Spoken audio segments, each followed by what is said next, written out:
Ada adagium yang mengatakan bahwa 50% kesuksesan sebuah aktivitas sangat dipengaruhi oleh perencanaan.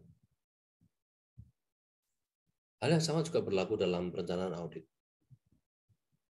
Faktanya, perencanaan audit tidak kalah penting dengan pekerjaan lapangan atau pelaksanaan rencana audit itu sendiri.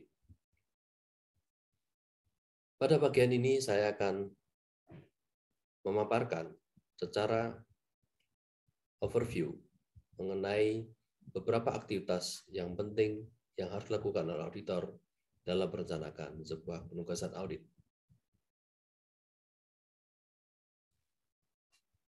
Sebelum kita melanjutkan pembahasan mengenai detail aktivitas dalam perencanaan, ada baiknya kita mendiskusikan dulu mengenai 3 jenis risiko yang harus menjadi pertimbangan auditor ketika melakukan perencanaan. Pengenalan atas risiko-risiko ini sangat penting karena nanti dalam kegiatan perencanaan hal ini akan ikut menjadi pertimbangan. Yang pertama, acceptable audit risk atau risiko audit yang dapat diterima.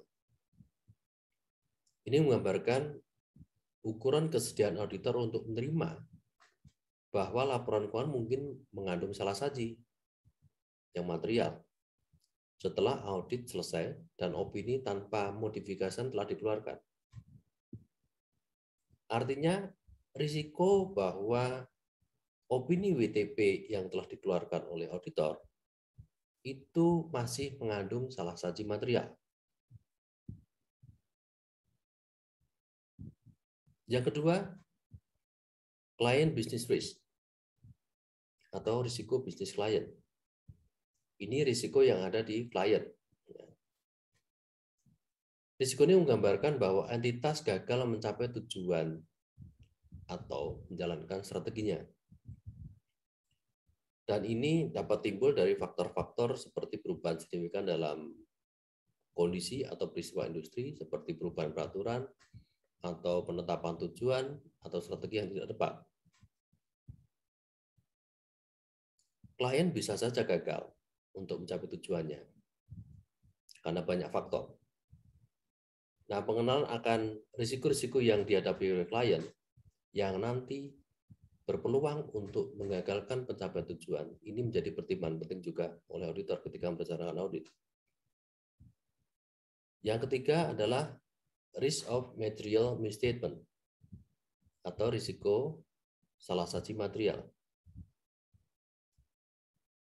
Risiko ini adalah risiko bahwa laporan keuangan mengandung salah saji material karena 2 hal, kecurangan atau fraud atau kesalahan, error sebelum audit dilakukan.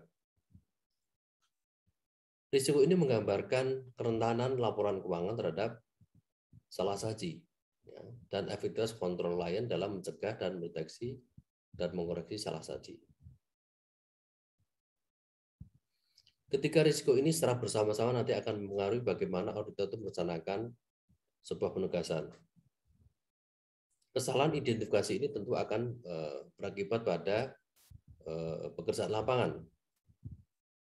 Bisa saja kalau dari sisi biaya, gara-gara auditor salah memperkirakan mengenai 3 risiko ini, biaya yang dianggarkan kurang atau mungkin bahkan berlebih.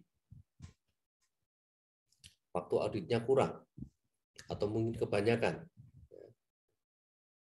yang pada akhirnya akan membawa konsekuensi pada efisiensi dan keefektifan audit yang dilakukan oleh KAP untuk laporan keuangan klien.